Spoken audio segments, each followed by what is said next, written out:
Hi, and welcome to our lesson for today. We are going to do some practice problems over exponents and square roots. If you missed those lessons, you can find them in the link below, and you can subscribe to our channel and check out any of our lessons as we go through algebra. So let's go ahead and get started with some practice problems, and we're going to start out with powers and exponents. So the first problem we're going to go over is negative 4/5 squared.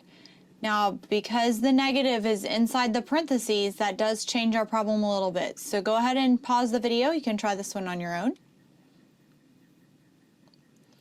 All right, let's go ahead and try this one. So because the negative is inside the parentheses, I'm going to multiply negative 4/5 by negative 4/5. So I'm multiplying the entire amount, the entire thing in the parentheses times itself. So we're going to multiply numerators, and 4 times 4 is 16. 5 times 5 in the denominator is 25. And then if we look, we have a negative times a negative. So back to our sign rules, negative times a negative equals a positive, and I can't reduce this any farther. So we're finished with this problem. All right, so then what if I have negative 3/5 to the third power? This one looks a little bit different, so go ahead and try this one on your own. All right, let's give it a try. So this one's a little different because the negative is not inside the parentheses. I'm going to multiply 3/5 times 3/5 times 3/5. If you remember, the exponent tells us how many times to multiply.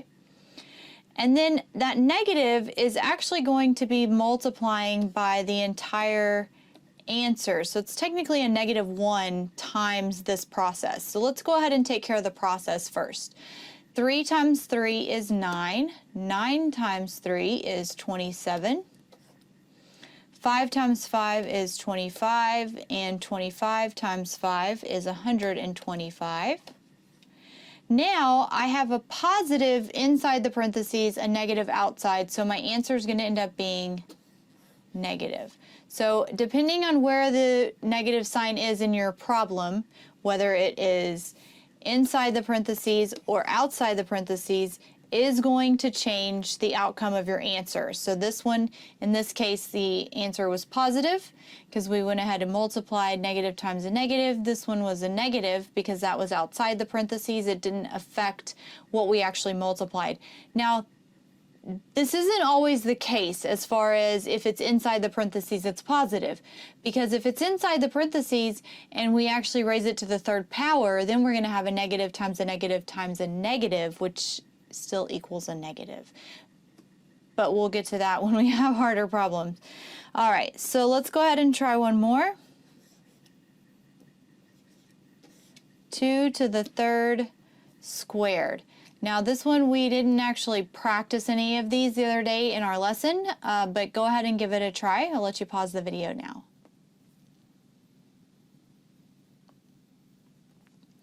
So the only thing with this one is it's going to be a two-step problem. So we have 2 times 3 times 3. Let's take care of our parentheses first, okay? So we have 2 to the third power, so 2 times 2 times 2. And 2 times 2 is 4.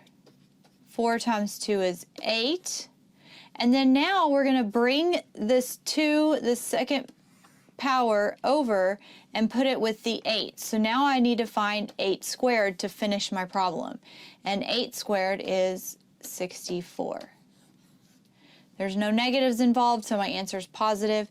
But if you'll notice, this one isn't any different other than the fact that I have 2 steps to take. First, I need to multiply or bring the exponent from the parentheses and solve, and then I'm going to use the exponent from outside the parentheses and bring it over to that first answer and then continue solving the problem.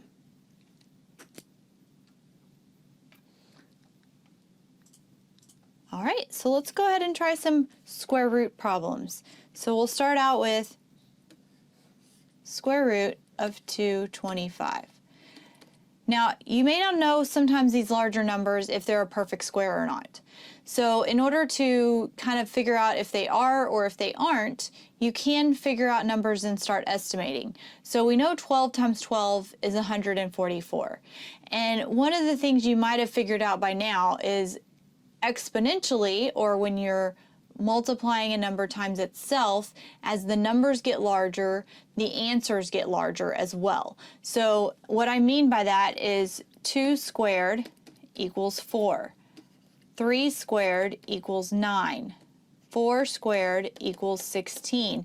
So the difference here is 5, the difference here is 7, so your differences increase as well.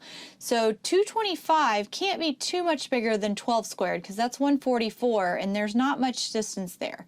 So if I tried maybe 14 squared, so if I do 14 times 14, some of these you just have to guess and check. And so 4 times 4 is 16. Now, that means that my answer is going to end in a 6. Do you see that already? Let's go ahead and finish it out. 4 times 1 is 4, plus 1 is 5. Bring down my 0, 4, 1. So I have 6, 9, 1.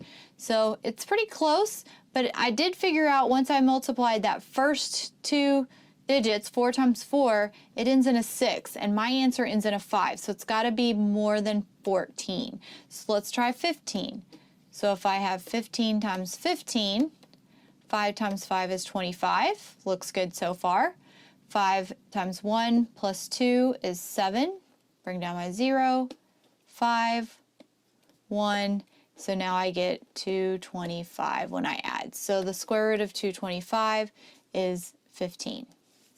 Okay. Now let's do the negative square root of 400. Okay. So the square root of 4, let's just break this down, is 2. And then all I have left are zeros.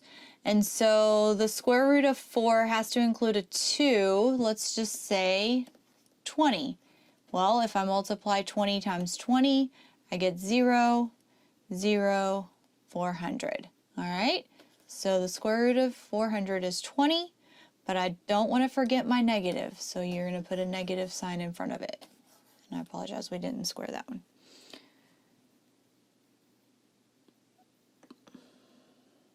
Okay, let's go ahead and move on to another problem here. So if I have the square root of 25 over 81. So now I want to solve, because it's a square root over the entire fraction, I'm going to solve the numerator and the denominator. So I'm going to let you take a minute to solve this on your own.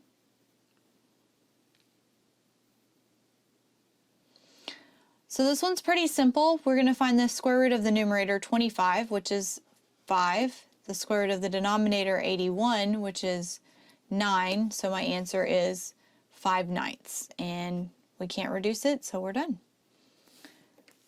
All right, let's try one more. Now this one's going to be a little bit trickier because this one is not a perfect square, so we're going to have to estimate. I'm going to go ahead and let you pause the video and try this one on your own. Okay, so let's go ahead and estimate. So 72 is not a perfect square, but it's in between what two perfect squares? Well, it's in between the square root of 64 and the square root of 81. And 64 square root is 8. 81 square root is 9, so it's going to be on the number line between 8 and 9. So my answer is going to be approximately 8 point. Now 72, is this closer to 64 or 81? It's a little bit closer to 64, not by much, so we're going to be just under the halfway mark, and so I'm going to say 8.4 is my estimate. So if you estimated around 8.3 to 8.5, you're definitely close enough as far as estimations go. So those are going to be a little bit trickier ones as far as having to figure it out yourself, but I hope that maybe these practice problems helped you a little bit understand how to deal with exponents. and how to solve for your square root, especially when you have to estimate. Now, these are going to be problems that you're going to see as far as the concept in a lot of problems throughout the rest of algebra. So just keep these in the back of your mind. Don't forget how to do them. If you need to come back to this video at any time, you're more than welcome. And you can also go to our lessons on these videos that are linked below. And we hope you enjoyed this. Have a great day, and thanks for joining us. Bye.